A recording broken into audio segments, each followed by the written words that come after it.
नमस्कार मंडळी, आज मी तुम्हाला दोडक्याची भाजी करून दाखवणार आहे। एकदम साधी सिंपल आणि खायला तर खूपच टेस्टी असते। तर हे असं सगळं साल काढून घ्यायचं। हे बघा, वरचं सगळं काढून टाकायचं। ते दोडके पण म्हणतात, शिरोळे म्हणतात, आणि दोडकेच म्हणतो। तुमच्याकडे काय म्हणतात ह्याला नक्की सांगा कमेंट मध्ये। हे असं पूर्ण काढून घ्यायचं व्यवस्थित। ते अलगद निघलेले व्यवस्थित। तर ह्याचं पण मी तसंच काढून घेते। हे झालं आता सगळं काढून, एवढंच निघालं वरचं। ह्याची तुम्ही चटणी पण करू शकता मिक्सर मध्ये जरासं वाटून, पण मी काही करणार नाहीये चटणी वगैरे। तर आता कट करून घ्यायचे।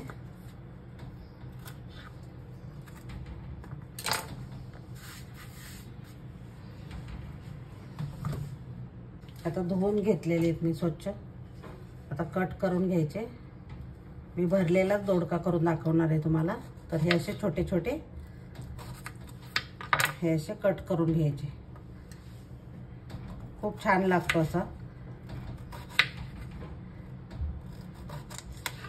हे असे सगळे मी कट करून घेते।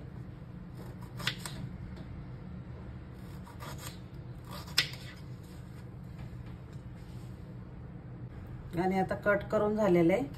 आपण ना वांग कसं आपण मध्ये चिरतो तशा टाइप ह्याला चिरा पाडून घ्यायचा। हे बघा, असं प्लस केल्यासारखं करायचं। हे सगळ्याला मी चिरा पाडून घेते। हे बघा मंडळी, चिरून घेतलेलं आहे मी मस्तपैकी। आता आपण मसाला तयार करूया। आता मी सर्वात आधी कूट घेते शेंगदाण्याचं।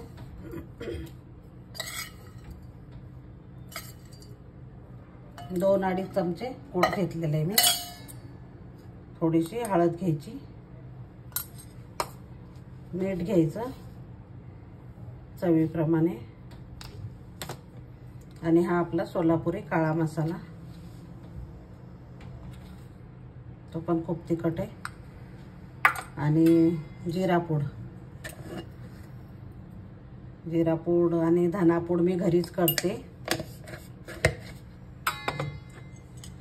सगळे मसाले घरीच करते मी। गरम मसाला पण, हे पण 1 चमचा घ्यायचा आपल्याला धना पूड,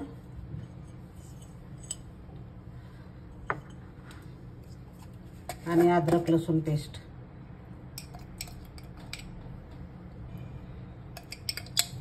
1 चमचा घ्यायची।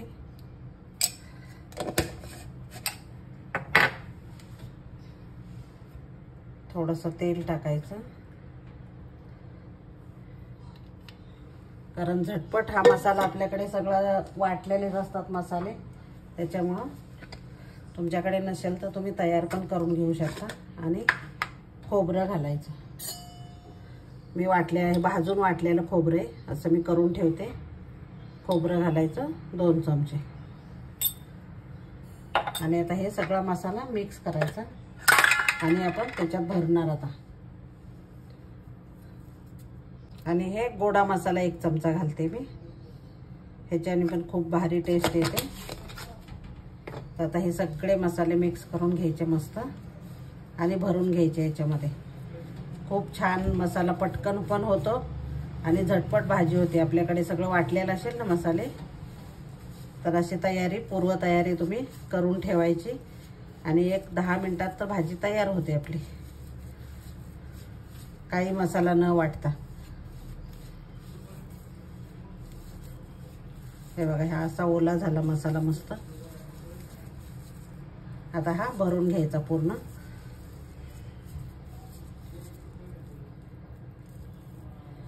दाबून भरायचं, जेवढं बसतंय तेवढं।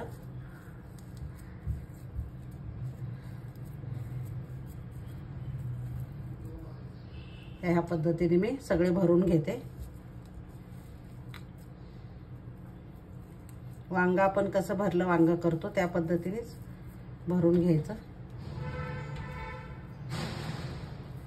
आणि खूप मस्त भाजी होते, एकदम छान होते। थोडासा रस्सा करायचा, खूप भारी होते। मंडळी भरून झालेले आपलं, तर आपण आता भाजी फोडणीला टाकायची। तर मंडळी मी कुकरमध्ये करणार आहे भाजी, तर धुवून घेतलाय स्वच्छ कुकर।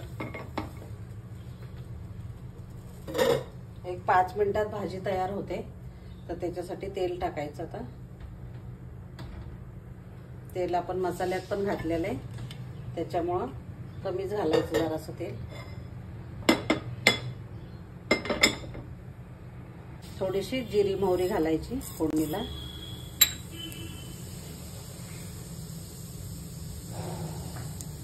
कढीपत्ता घालायचा, हिंग टाकायचं। हिंगाने पण खूप छान टेस्ट येते। आणि आपण हा भरलेला दोडका आहे तो टाकायचा।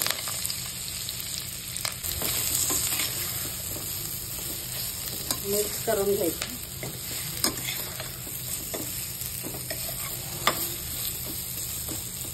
आता मंडळी तुम्हाला जेवढं पातळ पाहिजे तेवढं तुम्ही करू शकता। मी गरम पाणी थोडंसं घालणार आहे। आणि टिफिनसाठी पण हे खूप छान रेसिपी आहे। टिफिनसाठी पण तुम्ही असं थोडंसं पाणी घालून शिजवून देऊ शकता तुम्ही, खूप मस्त होतो। जास्त पण रस्सा नाही करायचा असेल तर,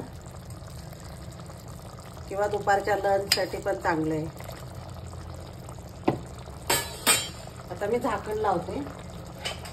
झाकण लावून एक शिट्टी घ्यायची, जास्त नाही शिट्ट्या घ्यायच्या, लगेच शिजतो दोडका। एक शिट्टी घेणार आहे। आता एक शिट्टी झालेली मंडळी, गॅस बंद करायचा। थंड झालेला आहे मंडळी कुकर। आता उघडून बघूया आपण।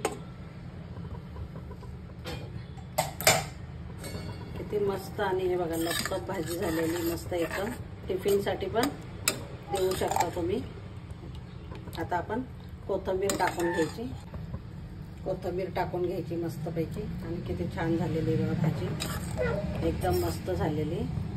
तर या पद्धतीने तुम्ही नक्की करून बघा। आणि आवडलं तर लाईक शेअर आणि सबस्क्राईब करायला विसरू नका। मंडळी हे छोटीशी अशी बादली मस्त तांब्याची, तर त्याच्यामध्ये मी तुम्हाला भाजी दाखवणार आहे ओतून मस्तपैकी।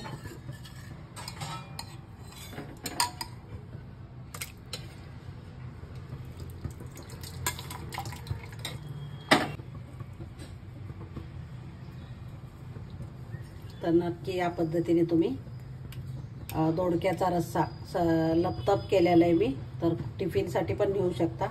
आणि एकदम सुकं पाहिजे असेल तर थोडंसंच पाणी टाका, अगदी अर्धा कप, जास्त पाणी टाकू नका।